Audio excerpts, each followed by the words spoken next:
Sua empresa é prestadora de serviço e opta pelo Simples Nacional e você tem dúvidas sobre retenção de SSQN?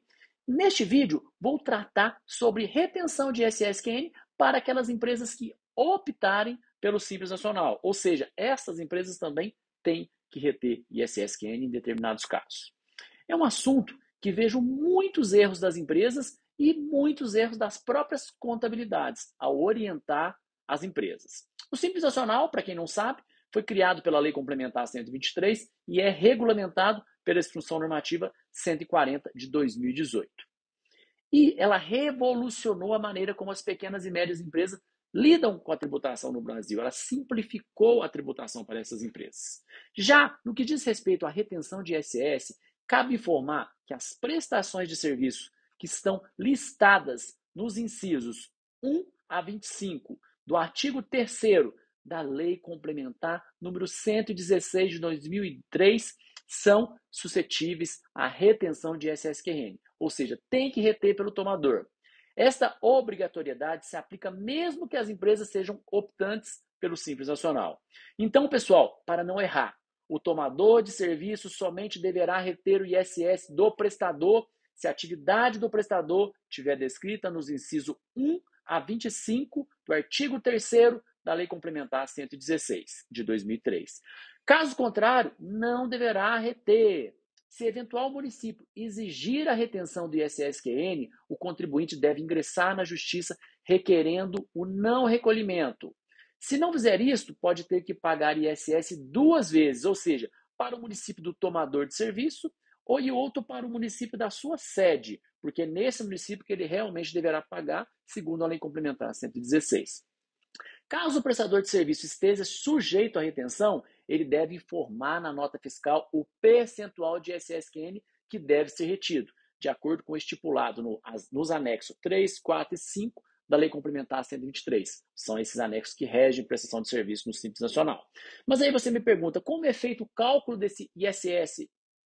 A determinação da alíquota efetiva é um ponto importante nesse processo. A empresa deverá considerar receita bruta dos últimos 12 meses e o percentual constante em algum dos anexos da Lei Complementar 123. Porque por ser 3 anexos, você tem que pegar um anexo que a sua empresa enquadra efetivamente.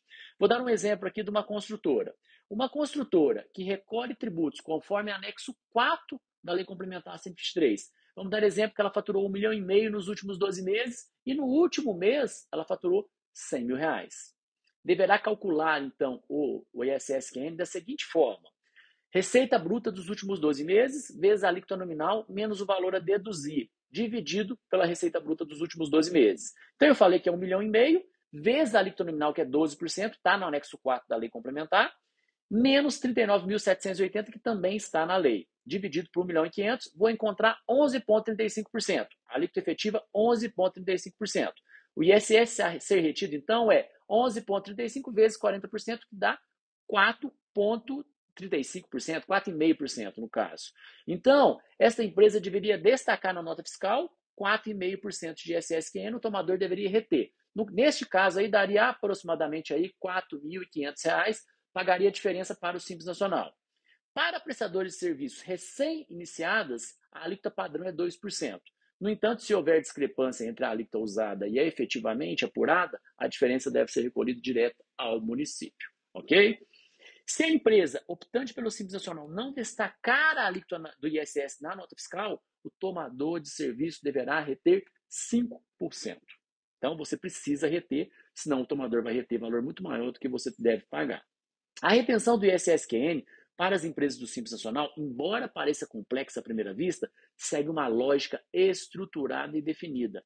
É essencial que os prestadores de serviço estejam atentos aos detalhes e exigências, garantindo a correta aplicação das alíquotas e, assim, a correta tributação, evitando com isso o pagamento a mais de tributos.